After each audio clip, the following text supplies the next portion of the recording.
Welcome to TypeScript FM, the friendly podcast for TypeScript developers where we bring you news, updates, and interviews from the community with plenty of tomfoolery sprinkled in. I'm your host, Kamran Ayub, and I'm joined by my co-host and best bud, Eric Onerheim. Together, we're the two TypeScript fools. Welcome to the show.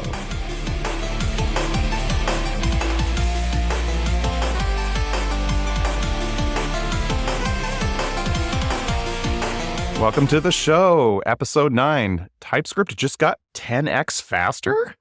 Did it? It did. Well, kind of. That was a nice spoiler. Sorry to spoil everything for you, but that's what we're going to talk about in this episode. And actually, we had to change our plans at the last minute because we were going to record on Monday, and today is Wednesday. But this announcement came out yesterday, and we're like, okay, we're not going to do what we were originally going to do. We'll push that back. And we have to talk about this. But before we get into that, how was your week last week?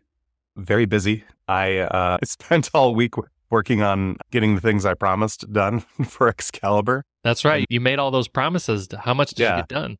I got 3/4 of my promises done. So that worked out okay. And then I started a few new things. Like I started a habit tracker app called Habitica, and that's been really good. A contributor of ours has migrated all of the Excalibur unit tests from Jasma and Karma to vtest, which is awesome. Nice.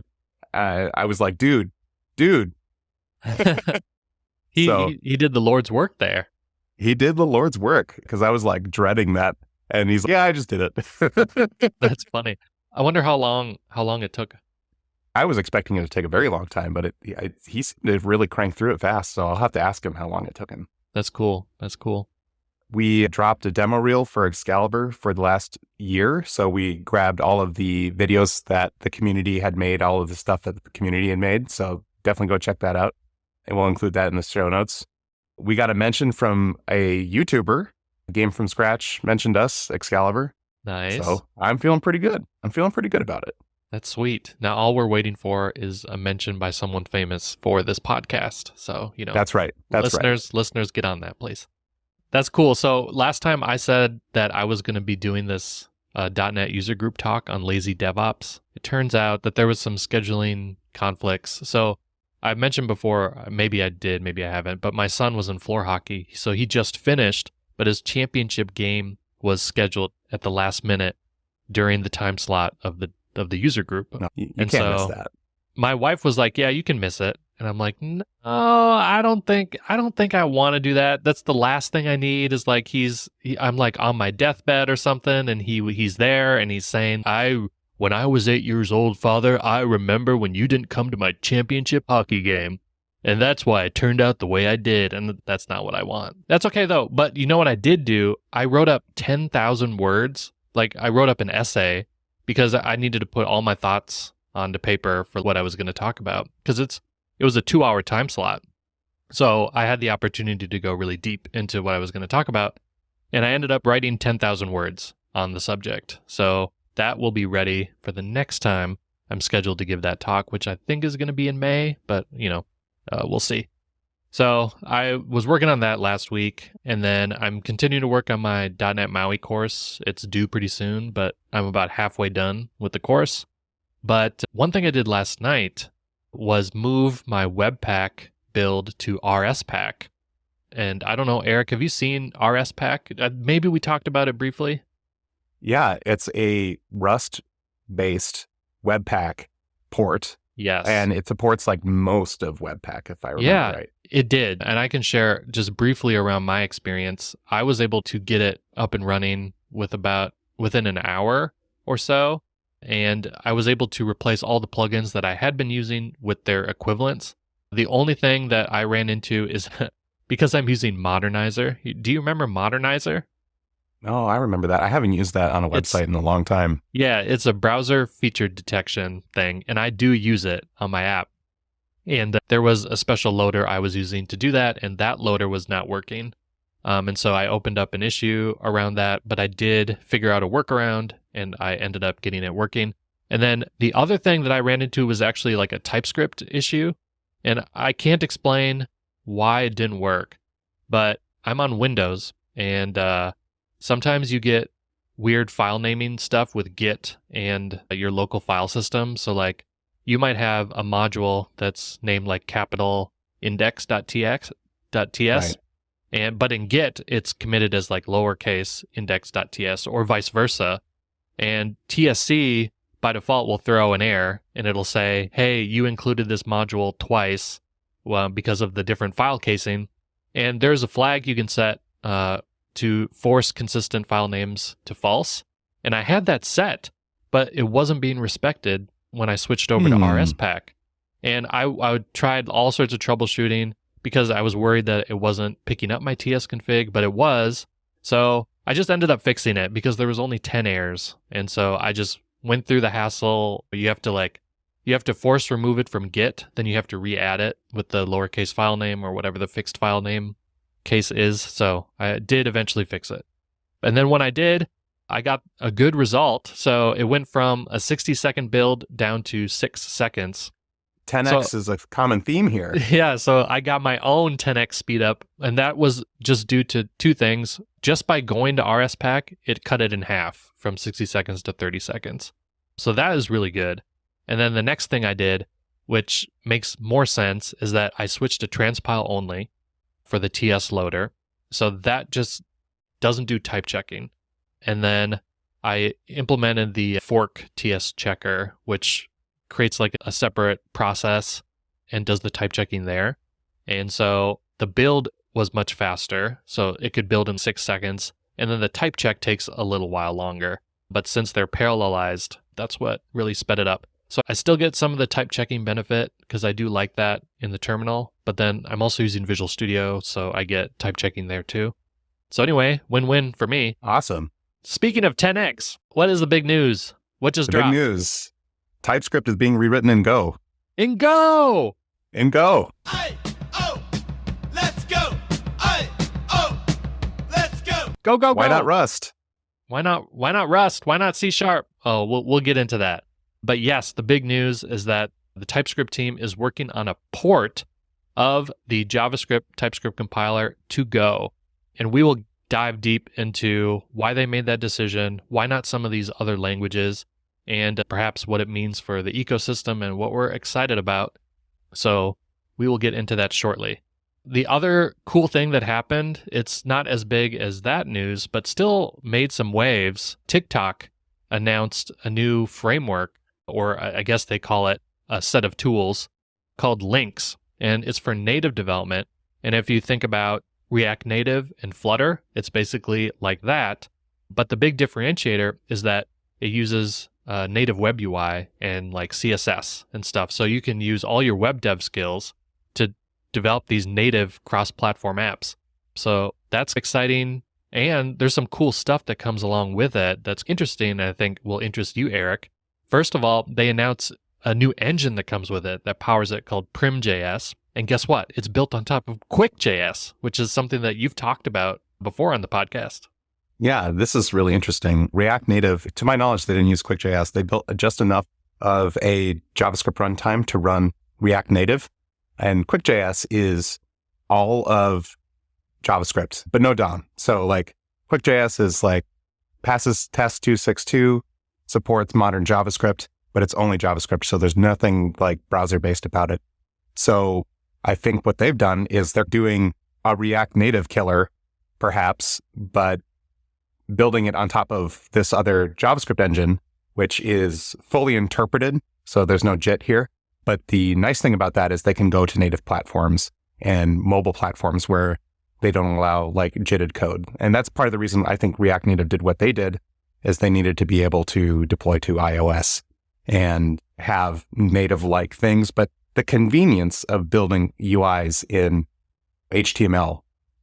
Yeah, and I think technically it's JSX markup, and I believe it's even React powered, but I was just going from some of their code snippets that they have in the blog post. But one thing that they showed is that you can use like native CSS to style stuff, which is really cool.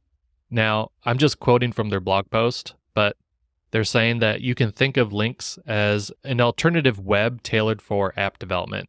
So it aims to honor the assets of web technologies while taking an opinionated approach, supporting web-like APIs and adding constraints and extensions with clear intent.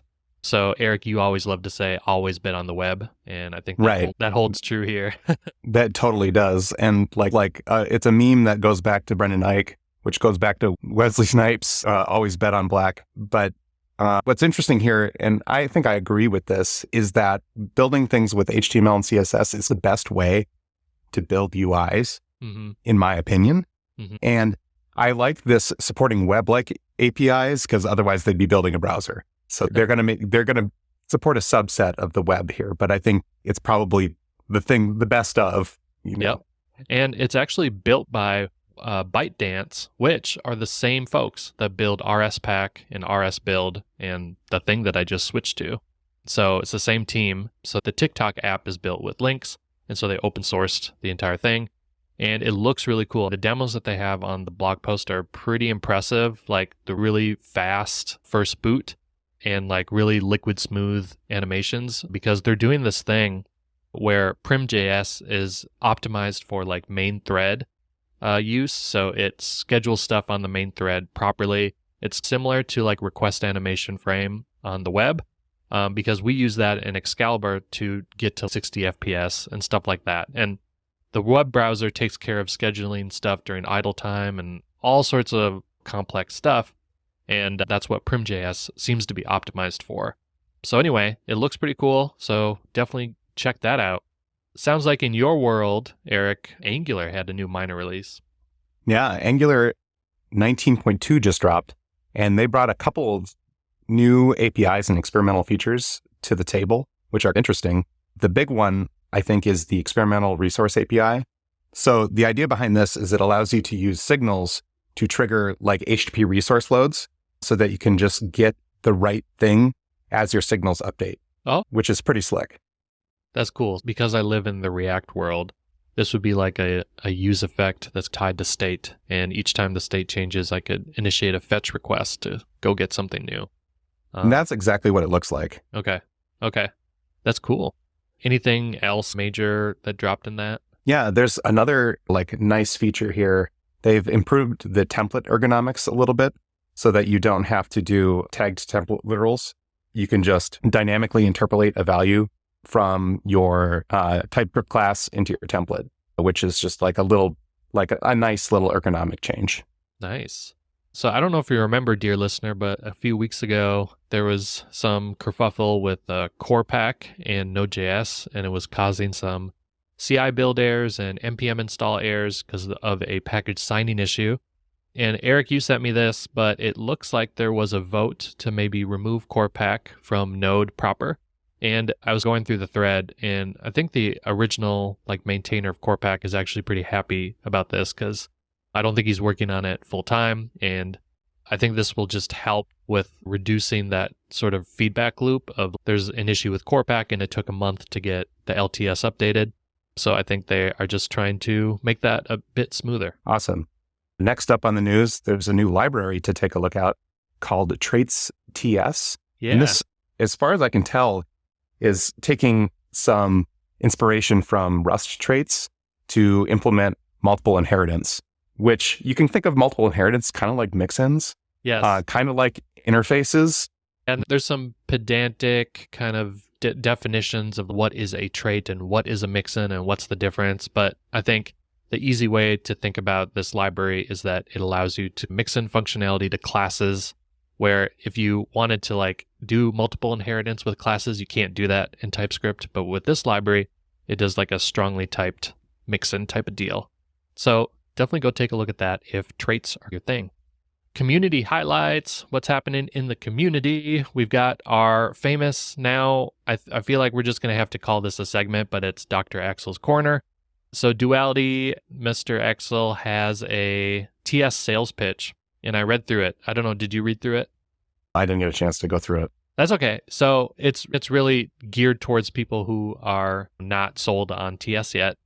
So I thought that it was really nice and concise, and he's got specific examples of where TypeScript helps compared to JavaScript. So he showcases where if you're reading this JavaScript function, it doesn't catch these types of errors. And so he goes into some detail. And then he's got a really nice FAQ section at the end, which provides some historical context. And I think the one thing that I thought he made a good point for, and I want to reiterate for people, is that TypeScript is about improving the documentation of your code without providing documentation. Like types are basically documentation, right?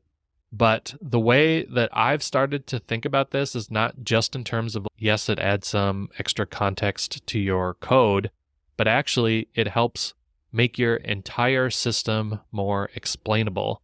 And I think the easy way to think about this, what I usually tell people, is imagine coming into a new code base that's dealing with over a dozen microservices and APIs. All you see from the client side is like fetch, endpoint, and then it's doing stuff with the data. And it's usually just passing the data through down to lower levels of your app. Now, when you are brand new to that code base, you have absolutely no clue what data is being fetched, right? So what do? You have to go to the endpoint, you have to inspect the network request, you have to look at the payloads. But with TypeScript, you can just type all of that. And in your editor, immediately you can tell like what the data is, and it starts to give you a much better idea of what your code base does. And you might have heard before, there's been plenty of studies, and I think maybe just, it's an idiom now, but we spend 80% of our time reading code and 20% writing it. And I think that TypeScript optimizes for that 80%. And we don't usually talk too much about how we read code and explain systems and stuff. But that's really what I would say is this big selling point for TypeScript. And I think that's what usually turns people from like not being a fan of TypeScript initially when they haven't used it before to after they've used it for some time on a big code base, they come to appreciate that aspect a bit more. So anyway, go check out Dr. Axel's My TS Sales Pitch article, which we've linked to. He's also got a couple more articles on unions and intersections of object types, which are super useful. Plus, with erasable syntax only, you know that you can no longer use enums. So he has a gist for a create enum helper. I think I will be stealing this create enum helper for our move off of enums in our code base. Yeah, and I probably will too, because like I said, my app is still using a bunch of enums, so I can't switch over to like SWC or anything yet. So I need some help to migrate away from enums as well. Another cool thing I saw on BlueSky, Junie has created a framework, a TypeScript-first framework for creating BlueSky bots. When we monitor BlueSky for TypeScript news, I'm using a feed. These feeds you can build yourself and you can deploy them and people can consume your feeds. But you need like a way to build those. And Junie has created a framework that's built in TypeScript that allows you to build that type of stuff. You can build BlueSky bots and feeds and stuff like that. So if that's interesting to you, check that out. It's actually from 2024, but they recently reposted it. So I thought that was cool. There was also an article by Alan Pike that came across my feed, and it's titled JavaScript Fatigue Strikes Back. And you can guess what it's about, but I think we've all felt this. And even in some of these early episodes where we're going over the landscape and going over the ecosystem, it feels like fatigue. Like there's just so much to think about. Like I have to think about compilers. I have to think about runtimes. I have to think about bundlers. I got to think about build tools. I have to think about all this type of stuff. And it's no wonder that people feel fatigue of like, where do I even start with a lot of this JavaScript stuff? Awesome. Next up, Josh Goldberg released a new version of his create-typescript-app, version 2. And this is great. Speaking of tooling, it sets up all of the tooling for you, configures all of the things with strong opinions, so you can just get started building your TypeScript app today. So that's npx create-typescript-app. So definitely check that out if you just want to get going, hit the ground running, and just start building stuff. Yes, I heard some lament on BlueSky. People were wondering, what do I even do for the vanilla TypeScript experience? So if you're creating new TypeScript apps, he has different templates for different things. If you're doing web dev or you're doing library development, he's got fully opinionated and out-of-the-box templates for TypeScript. And next up, we have an article from Alex. And Alex is teaching us how Cosine Similarity works and how is it different from dot products. And this is a thing that you'll be using a lot if you're doing any kind of AI, like vector database type stuff, as you wind up doing cosine similarity. And what is that? That just is how much in the same direction are two vectors. And specifically for like embeddings in the AI search field, you have vectors that are like 1,500 members long. It gets a little more tricky than maybe just like a 2D vector. There's a great article, and really, if you know what a dot product is, or they're mostly the same, the idea is how much of one vector is pointing in another. And when you're using this with an LLM, you can get vectors that are pointed in the same direction are the same concept. Yeah. In the headspace maybe of a LLM, you can think of it as that. Yes, and if you are having trouble visualizing like what these vectors look like, what my favorite part of his article is that he has interactive charts where you can actually see these vectors on a chart, and you can see like what does he mean when he says they're in the same direction, and what's the difference between the magnitude of a vector and its direction, and it's the angles between them. So I just thought he did a really great job of illustrating how these embeddings work. And it just is sort of mind-boggling because you can't actually visualize these embeddings because they have so many dimensions. Me and you, we're used to working with 2D vectors for 2D games, and even 3D vectors starts to break my brain where there's X, Y, and Z. But these vector embeddings, like you said, are like 1,500 dimensions. I don't even know if there are tools that you could build to visualize that. No, I don't think the human brain can visualize anything more than 3. Yep. Yeah. If you are interested in learning a bit more low level about how these LLMs work and embeddings work, there was a video that was recommended in the Reddit thread by 3 Blue 1 Brown, and they said that it was very informative and explains like I'm 5 how these embeddings work. So we will link to that too. TypeScript FM is sponsored by Excalibur.js, the friendly TypeScript game engine for the web. Like many of you, I got into computers because I loved video games and dreamed of making one, but game development always felt a bit intimidating. Instead, I built a career in web development, though that dream of making games never really went away. Then I met Eric, who showed me I could use my HTML, CSS, and JavaScript skills to create games with just a bit of game design knowledge and the right engine. Excalibur.js makes game development approachable, offering everything you need to build 2D web games. Arcade physics, sprites, animations, input support, and integrations with tools like Tiled and Sprite. It's beginner-friendly, yet flexible enough to grow with you. Our team has published 10 games using Excalibur, all written in TypeScript.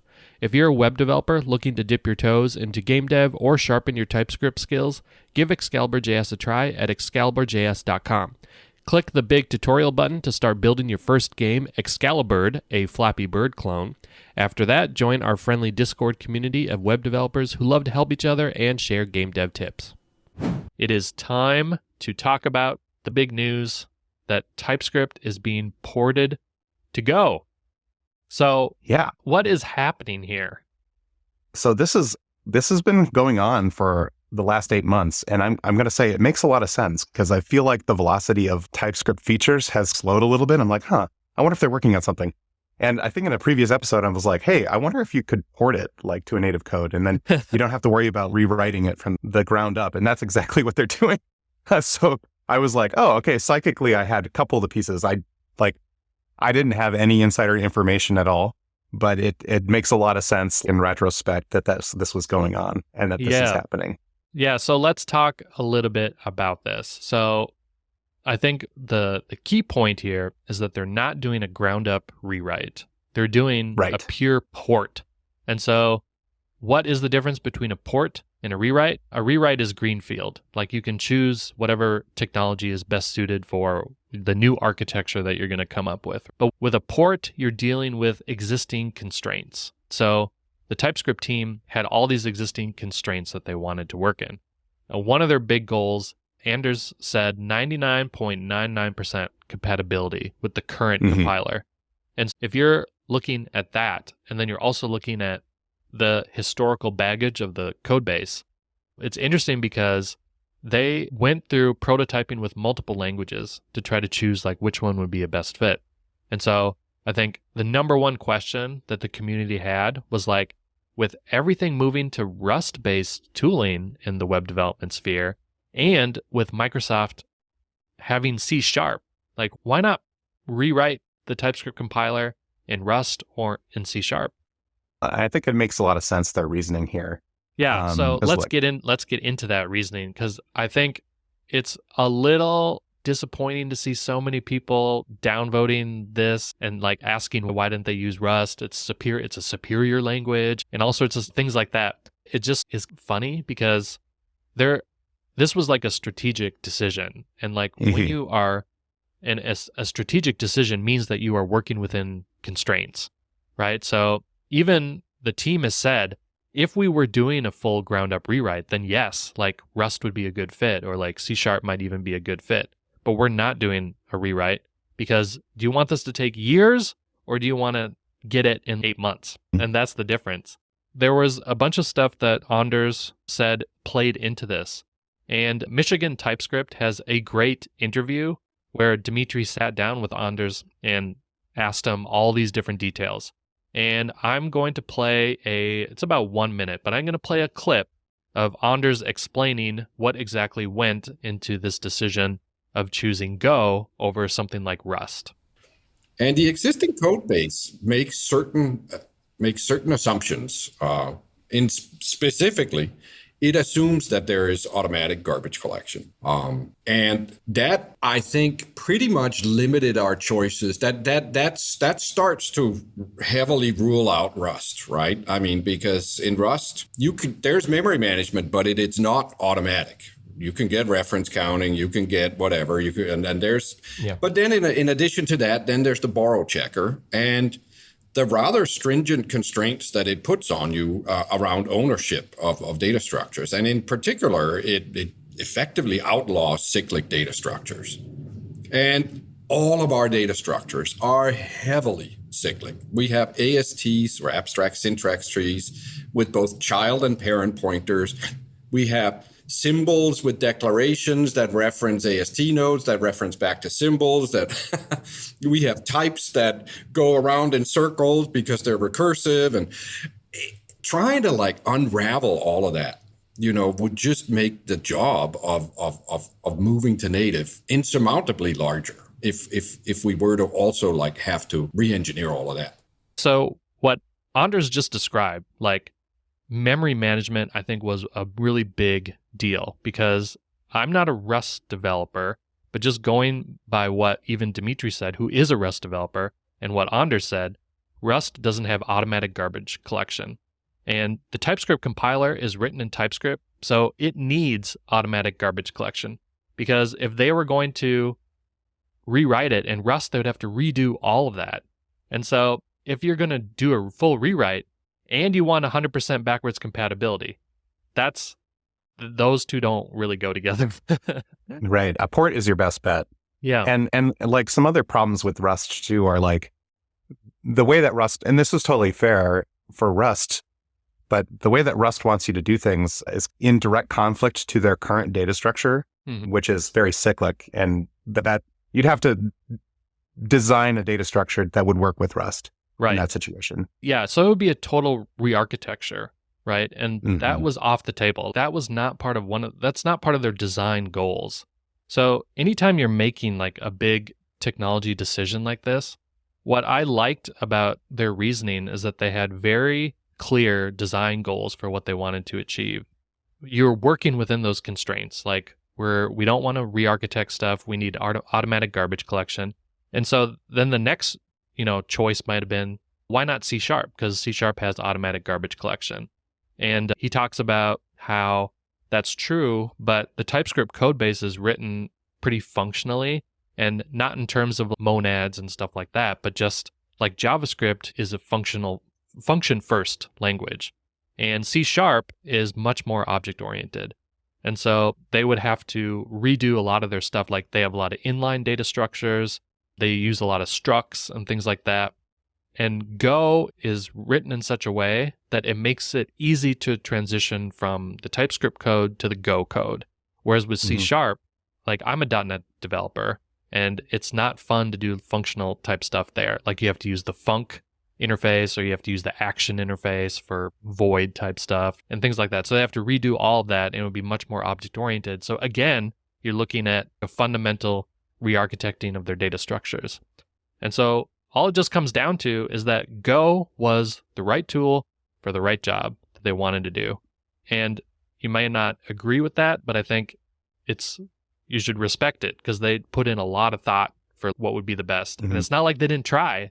They said that, yeah, we tried Rust, we tried C#, and it just didn't feel good. Like the developer experience wasn't as good. And that's another thing you have to take into consideration is people are going to be contributing to the compiler. And so Rust creates a larger barrier to entry. You're already looking at folks that contribute to compilers, which is already going to be a smaller audience, right? Mm-hmm. But Go is a lot more approachable for them. I think the thing that really sold it for me was when they showed a screenshot of a function that was implemented in TypeScript and then implemented in Go. And if you like blurred your eyes a little bit, it looked exactly the same. So I think the semantics of Go lend itself well to JavaScript type programming. Mm-hmm. And like the postfix types also lend itself really well to porting from TypeScript. At the end of the day, if you're doing a port from TypeScript, I think I might actually consider Go for those native ports. And then it also comes with a lot of these, like the garbage collection things that you need in addition to all the native speeds. So it's like checks all the boxes. Yes. And I think you can't really argue with the result, right? Because they're talking about a 10x speedup, and that half of the speedup just comes from moving to Go, like just the native code. But then the other half of it comes from Go's concurrency model. So we know that JavaScript doesn't support concurrency except through web workers, but they're isolated, That's right. Like web workers don't share memory, so you don't get concurrent memory usage. But with Go, you can do shared memory concurrency. And so what Anders described is that like right now, they just hard code the fact that they launch 4 type checkers at once, and each one takes 25% of the code that's passed in. And they can do that because the data structures are immutable. So each type checker can work on 25% of the code, and then they all go together. And that in turn leads to like a 2 to 3.5% speed up. And so you take 3.5x times the 3.5x just by going to Go, and now you've got close to 10x, right? And sometimes even more. So that's cool. All they need to do is merge the results from the 4 checkers and just dedupe the errors. Yep. And so I don't know what concurrency is like in Rust, but that was also one of their technical design goals, is that we know that we're going to want concurrency, and Go's concurrency model works really well for what they need. The other thing that Anders said is that because they're just splitting it arbitrarily, like at 25%, there's going to be overlap with what the type checkers are doing. So they are repeating themselves a little bit, which to me sounds like a future optimization, that once they get this all out the door, once they reach their 99.99% compatibility, then they're going to go back and they're going to say, how can we optimize this even further? And I think we're going to see even larger speedups, I think, in the future once this is out the door. Yeah. And so next thing you might be asking is, okay, when can I have this? I want to know. I want it Give now. it to me. So what's the roadmap here? You're going to have to wait a little bit longer. So right now, the TypeScript, JavaScript, old compiler, as they're calling it, will continue through the 5x line and the 6x line, 6.x line. 6.x will bring some breaking changes to align like where they're going. So a lot of the things that they're going to be breaking is like the compiler API, because right now you can poke at all of the internals of the JavaScript-based TypeScript implementation. Yep. So they're going to be formalizing the interface around that and making sure that they can support something long-term. So 6x is going to bring things in line with the native code base and bring things in line to a place where they can support it and be backwards compatible with 6 and 7. The native version of the code base will happen at version 7. So 7 onwards will be native, and they're going to maintain the 6x line for as long as they have to until 7 has reached maturity and they can be safely adopted. And like Conrad said, they're aiming for 99.99% compatibility. And that's another reason why you want to do a port, is you preserve the semantics and any of the arbitrary decisions of the reference implementation in TypeScript. Yes, and that includes things where the old compiler throws an error, and you want to make sure that the new compiler throws an error with the exact same input. So that's what they're aiming for. Bug for bug compatible. Yeah, bug for bug compatible. That's right. What do you think, just thinking about the future here, like this is going to have a really big impact on the ecosystem. And I'm just curious what you think is going to happen. And I have some thoughts about what's going to happen. But like you said, by switching from essentially a node package where you can export different things for the compiler API, a lot of tools use that right now. Webpack and TS Loader and all these different things that even TypeDoc, where they use the compiler API to get syntax information and stuff.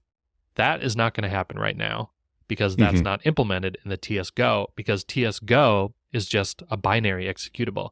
So one thing that they're talking about is they don't know what it's going to look like yet, but they have been talking about IPC style communication. So that's like interprocess stuff where it's like message passing.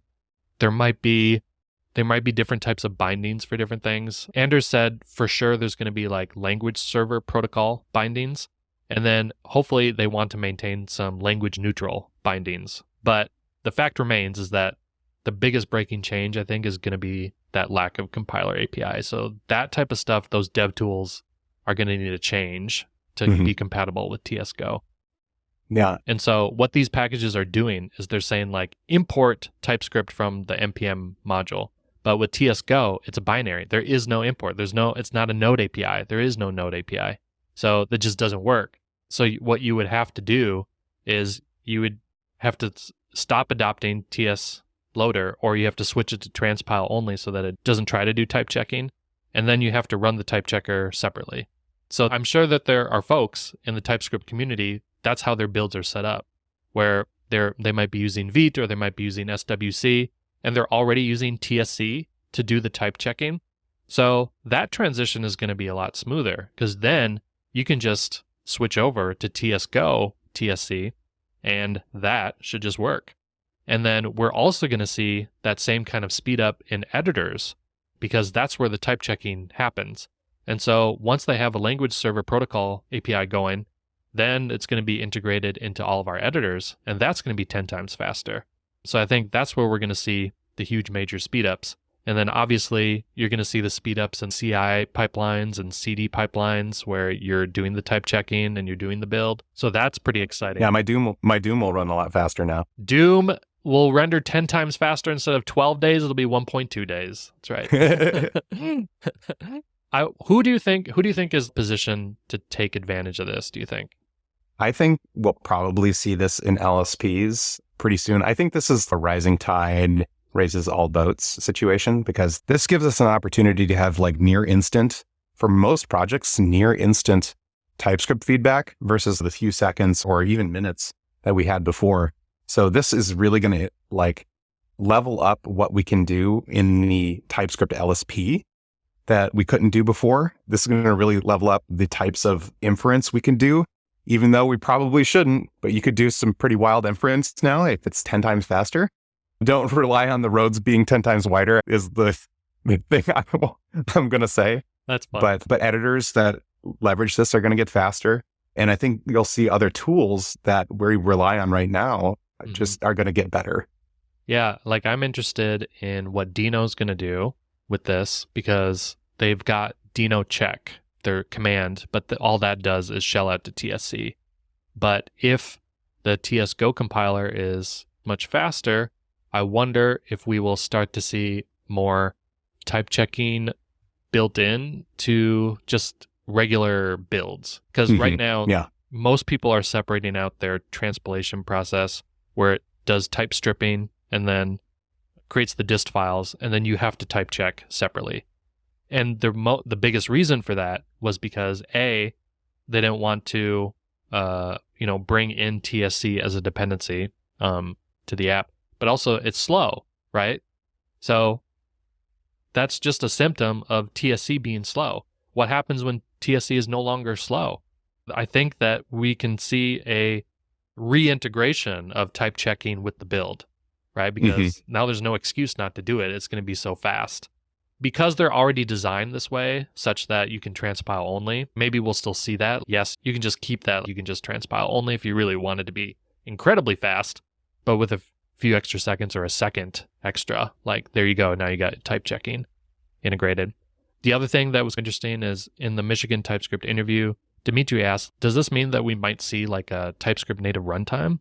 Which would be very interesting, I think. And Anders had a lot of nuance for like why that might not be possible, just because of the way that JavaScript works and things like that. I'm not smart enough to totally comment on that, but we can dream, can't we? We can totally dream. And I think who's going to be well positioned for that is going to be Deno, right? Because they're already TypeScript first. They've got Deno deploy, which is their serverless runtime. And now perhaps in the future, we'll see like a TypeScript native serverless runtime or something like that. Even if it only runs on the server and maybe not in the browser. But I feel like we might start seeing some like of these small little prototypes of, yeah, we can run a TypeScript native runtime and you can just feed it your TS and it just works. And that's going to enable a whole lot of new stuff. I feel like there's stuff with WASM runtime and this tsgo that I'm just not sure about. I don't know enough about to say what that might enable, but I bet there's going to be stuff there. We've talked about Oxc before, the new bundler. Oh, that's Void Zero.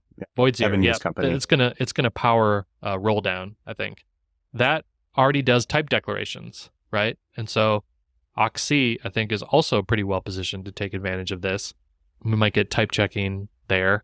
I feel like there's still going to be constraints around the type checking, so I don't know for sure. Dimitri asked, are we going to see Rust bindings for this? Are we going to see other types of language bindings for the tsgo compiler API? And my guess is someone will maybe do that. I don't know if it'll be Microsoft or what.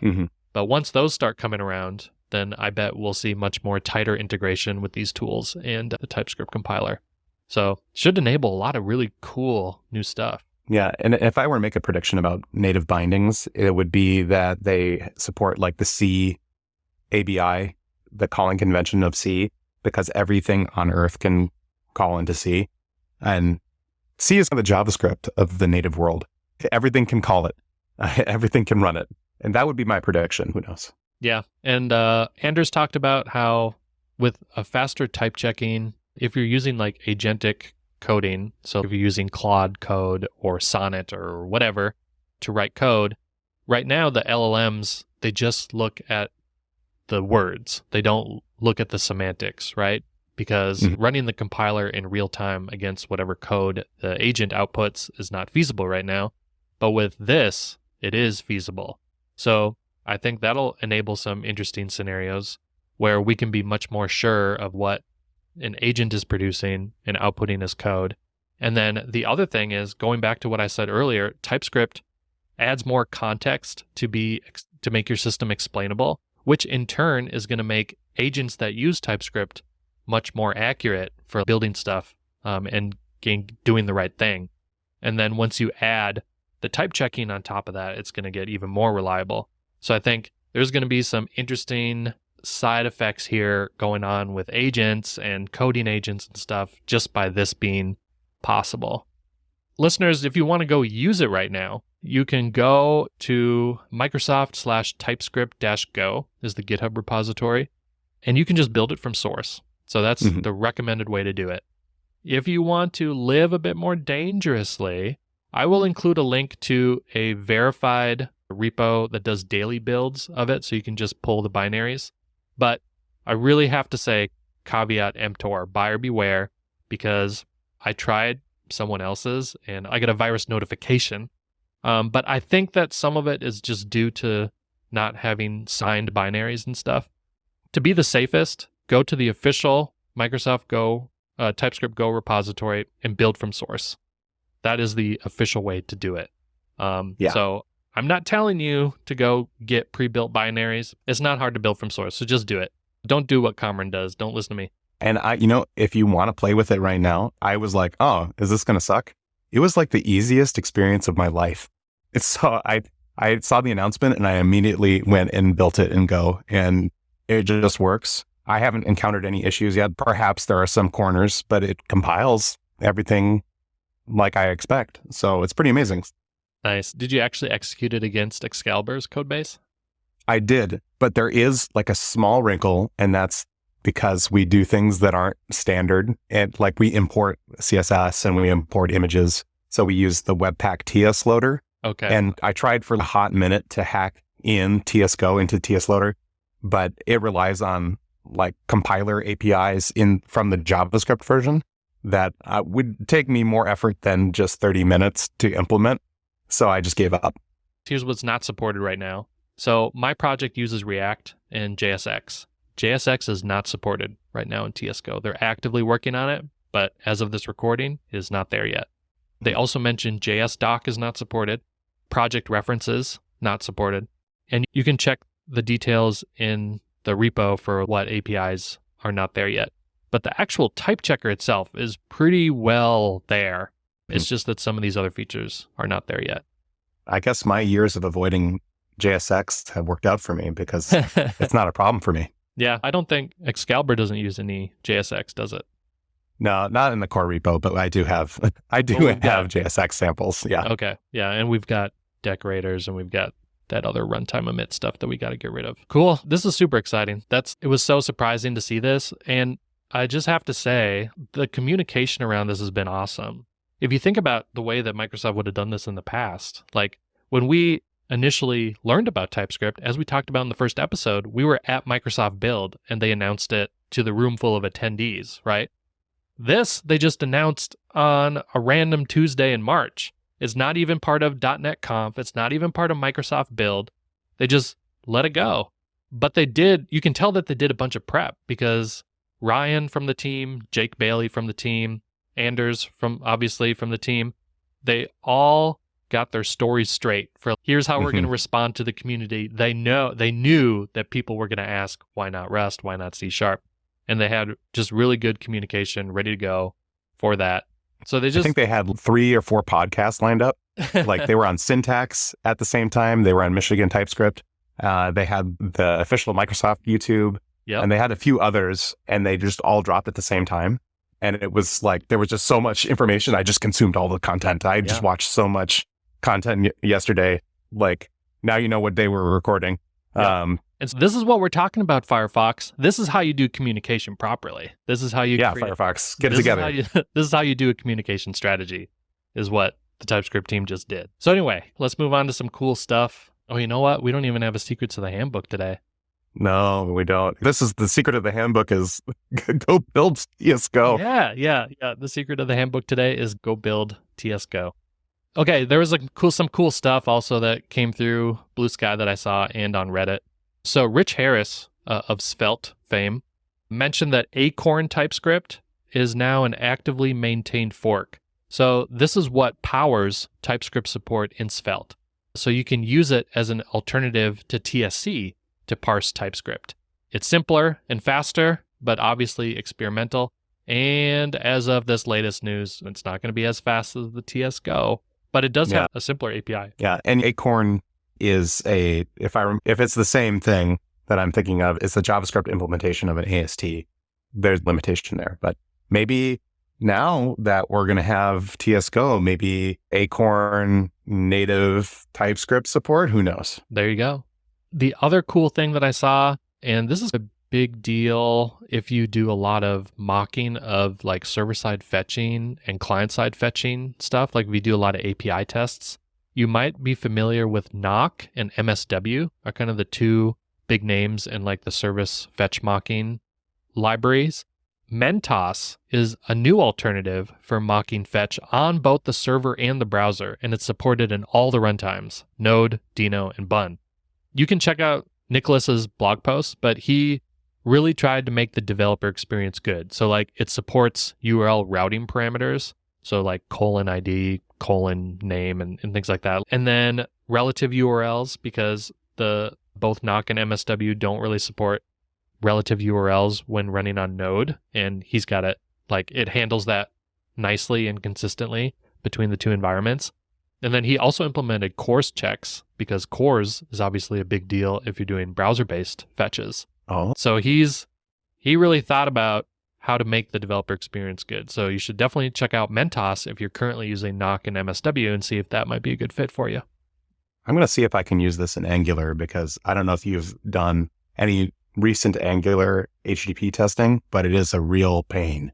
It's really bad. Oh, interesting. Now, I just use Cypress for a lot of my tests. Like, Mhm. I don't do unit tests for my app on the front end, only on the back end. And then I use Cypress on the front end to just do full end-to-end tests. And maybe you're better off just using Cypress. Hopefully, right? That's just the choice that I made. But like at Target, we use Jest, and then we use Nock to do the mocking. So for those types of teams, I think Mentoss might be a good fit. And then Eric, you are a great lover of JIRA. Is that true? No, I hate JIRA with a burning, fiery passion. That's right. None of us like JIRA, but maybe you like Monday. Maybe you like Linear. It's the new cool kid on the block. All the startups are using Linear. Those are all paid services. There was a new one that I came across called Plane, and it's an open source alternative to all of those. So you can self-host it, and it basically gives you the same really nice experience of managing issues and stuff as Monday and Linear and stuff. So if you are looking for an open source alternative to manage your projects, maybe Plane might be a good fit for you. And then just something really funny I came across on Reddit was someone posted in the TypeScript subreddit, "My boss refuses to use TypeScript. What's the next best thing?" And the top comment was, "Get a new job." You know what they say, you change your job or you change your job. Yep, that's right. But in all seriousness, I think there was some good measured responses there. But basically he was saying, like, I've tried everything. My boss he doesn't want to do anything, nothing to do with TypeScript. And I think the best bet then, people were saying you could use JS-doc comments, and that would be the next best thing. But otherwise, don't quit your job just because you can't use like a preferred language. But there might be other reasons. Well, I think that might be a show. Sounds good. Yeah, I think that's it. Awesome. We'll see you next time. Sweet. Go enjoy the new tsgo stuff and let us know how it goes. Get it? Go, tsgo. We're going to make a lot of jokes about that. Oh, yeah. A lot of mileage out of that one. All right. See you later. Bye.